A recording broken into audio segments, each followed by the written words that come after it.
नमस्कार दोस्तों, मैं आपका भाई अंगद और आज मैं फिर एक नई वीडियो में आपका स्वागत करता हूं। आज की वीडियो आधारित है माननीय राजीव गांधी जी पे। चलिए बिना समय गवाए ही वीडियो को शुरू करते हैं। राजीव गांधी भारत के पहले युवा प्रधानमंत्री थे जो सिर्फ 40 वर्ष की उम्र में ही प्रधानमंत्री बने थे। राजीव गांधी को इंदिरा गांधी की मृत्यु के बाद 1984 में भारी बहुमत से जिताया गया। यह भारत के 9वें प्रधानमंत्री थे। यह बहुत ही सरल स्वभाव के व्यक्ति थे और इन्हें मरणोपरांत 1991 में भारत रत्न से नवाजा गया। राजीव का जन्म 20 अगस्त 1944 में मुंबई में हुआ था। राजीव गांधी इंदिरा गांधी और फिरोज गांधी के पुत्र थे।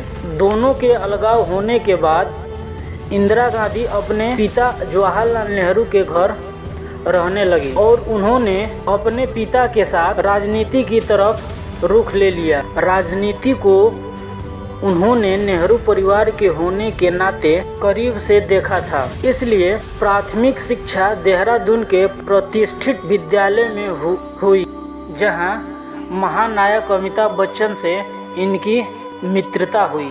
आगे की पढ़ाई इन्होंने लंदन के इंपीरियल कॉलेज से की। इसके बाद इन्हें कैम्ब्रिज यूनिवर्सिटी में इंजीनियरिंग करने का ऑफर आया।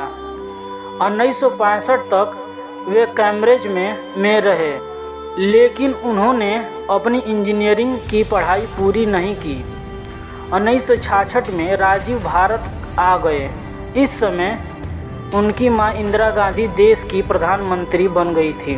इसके बाद राजीव ने दिल्ली में जाकर फ्लाइंग क्लब से पायलट की ट्रेनिंग ली और 1970 में एक पायलट के तौर पर इंडियन एयरलाइन में काम करने लगे। जब वे भारत आए उस समय उनके भाई संजय अपनी मां के साथ भारत की राजनीति में उतर चुके थे। कैम्ब्रिज यूनिवर्सिटी में पढ़ने के दौरान राजीव गांधी की मुलाकात एंटोनिया मैनो से हुई, जिनसे वे प्यार कर बैठे और दोनों ने 1969 में शादी कर ली। विवाह के बाद एंटोनियो मैनो का नाम परिवर्तित करके सोनिया गांधी हो गया।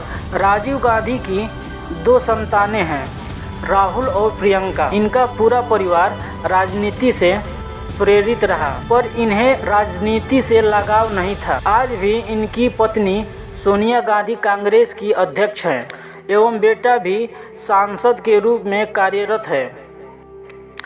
राजीव गांधी का राजनैतिक सफर।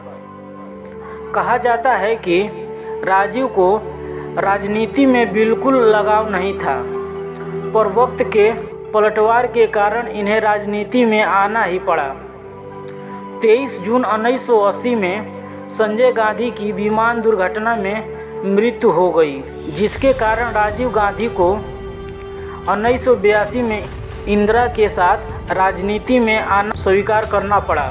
उन्होंने अमेठी से लोकसभा का चुनाव जीता और संसद में स्थान बनाया। 1981 में राजीव को भारतीय युवा कांग्रेस का अध्यक्ष बना दिया गया। प्रधानमंत्री राजीव गांधी का कार्यकाल। प्रधानमंत्री राजीव गांधी 31 अक्टूबर 1984 को राजीव गांधी की मां इंदिरा गांधी को उनके ही सिख बॉडीगार्ड द्वारा मार दिया गया। मौत के कुछ घंटों बाद ही कांग्रेस के सदस्यों से मिलकर कांग्रेस की पूरी बागडोर राजीव गांधी के कंधों पर डाल दी। 1981 में आम चुनाव हुए, जिसमें राजीव गांधी ने 80% सीट से अपने नाम की और 40 वर्ष की उम्र में देश के प्रधानमंत्री बन गए। राजीव गांधी एक युवा प्रधानमंत्री थे जिन्होंने देश की प्रगति में अमिट योगदान दिया। उन्होंने देश में संचार क्रांति, कंप्यूटर जैसे विज्ञान को भारत में आरंभ किया। राजीव गांधी ने शिक्षा को हर तरफ से बढ़ाया एवं 18 वर्ष के युवाओं को मत अधिकार और पंचायती राज को भी शामिल किया। राजीव गांधी ने कई अहम फैसले लिए, जिसमें श्रीलंका में शांति सेना भेजना, असम, मिजोरम एवं पंजाब समझौता आदि शामिल था।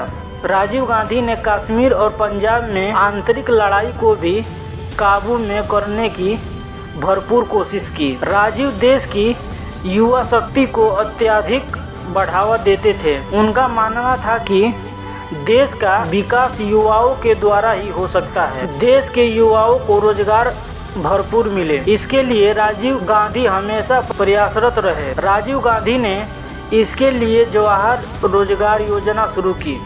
राजीव गांधी पर लगे आरोप। राजीव गांधी स्वयं भ्रष्टाचार विरोधी थे, पर इन पर बोफोर्स कांड के लिए भ्रष्टाचारी होने के आरोप लगे। 1980 और 1990 के बीच कांग्रेस सरकार पर भ्रष्टाचारी होने का आरोप लगा दिया गया। उस वक्त राजीव गांधी प्रधानमंत्री थे। इस घटना के कारण सरकार पर घूसखोरी होने का दावा किया गया, जिसका राजीव के राजनीतिक जीवन पर गहरा आघात पहुंचा और इसका असर आगामी चुनाव में दिखाई दिया। 1989 में हुए आम चुनाव में राजीव गांधी को हार का सामना करना पड़ा।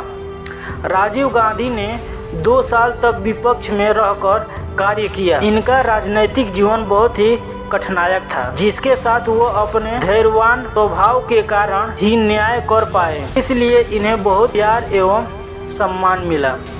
राजीव गांधी की मृत्यु।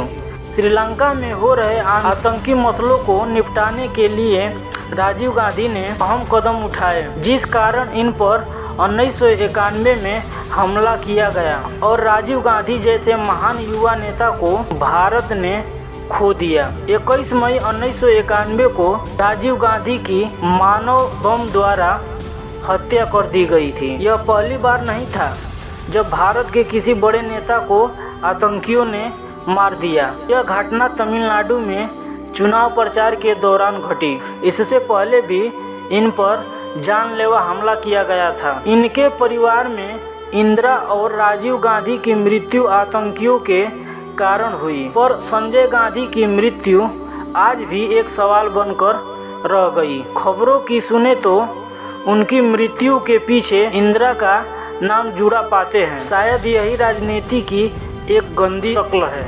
राजीव गांधी की अकस्मात हुई मृत्यु से जनता को गहरा घात पहुंचा, जिसे आज भी याद करके दुख होता है। राजीव गांधी के हत्या का मास्टरमाइंड।